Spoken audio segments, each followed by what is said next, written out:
When someone is angry, emotional, or out of control, our instinct is often to try to fix them, correct them, or shut them down.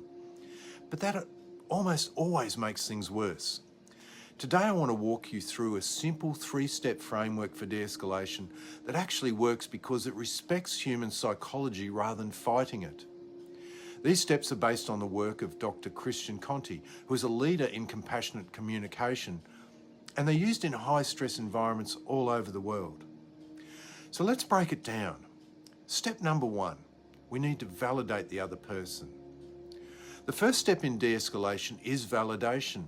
Now, validation doesn't mean we have to agree with their behaviour. It simply means acknowledging how they feel. If someone is angry, we acknowledge that they're angry. If they're hurt, confused, scared, or frustrated, we recognise that that's the emotional state they're in. Here's the key idea here. People can be right or wrong in what they do, in their actions, but they're never wrong in how they feel. We don't choose our emotions, they just happen. So if someone is losing control, our goal isn't to challenge their feelings, it is to help them feel understood. And here's something critical. We need to meet their needs. What I mean by that is we need to meet their emotional needs. We don't validate someone until we think we've done enough. We don't look at our watch and go, oh, I've been doing this for 20 minutes, they must be validated by now. No, we validate them until they feel validated. We know it's working when we see a change in their conversation, or we feel it. We see a physical release. Their shoulders drop, their breathing slows. They might nod or say something like, yeah, well, that's right. Not you're right, that's right. That moment is important. It's our green light to move on. We can go to the next step now. Step 2, we can help them find options. Once someone feels heard, their brain starts to change. They start to move from their emotional brain, it settles down, and they start to move and work out of their rational brain. When people are emotional, their thinking narrows. It's like they're looking at things through a toilet roll. They get tunnel vision. They're focused on one thing, and that's usually the thing they want to do right now. Now, at this stage, our role is not to tell them what to do. Our role is to help them see that they have other choices in addition to the limited ones that they believe they had when they were operating out of their emotional brain.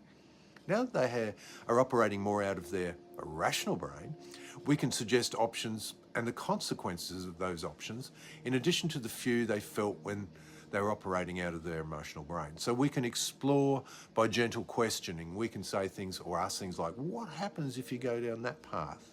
What might the consequences be? What else could you do instead?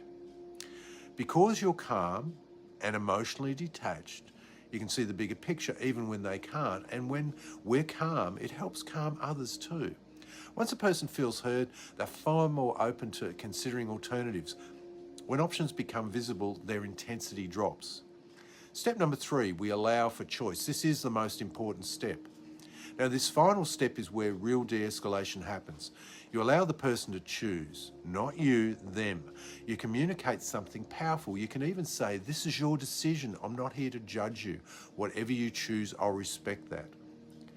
When people feel their autonomy, in other words, their control of the situation, in this case, their choice is respected, the fight drains away. They no longer feel the need to defend their position, no matter how irrational we might feel it is, because we're not attacking it. Now, that sense of emotional safety gives them permission to think clearly again. And that's when we often hear something like, all right, maybe I didn't handle that well. What can I do from here? They might ask you for suggestions. But remember, that moment only happens because steps 1 and steps 2 came first. So validate the other person until they feel understood. Help them find options in addition to the one they have. Respect their right to choose. And when we do this, we don't control people. We help them regain control of themselves. We help them meet their own needs. And that's what real de-escalation looks like. Now, this approach is based, as I've said, on the work of Dr. Christian Conti, one of the world's leading voices in compassionate leadership and communication. Thanks for watching.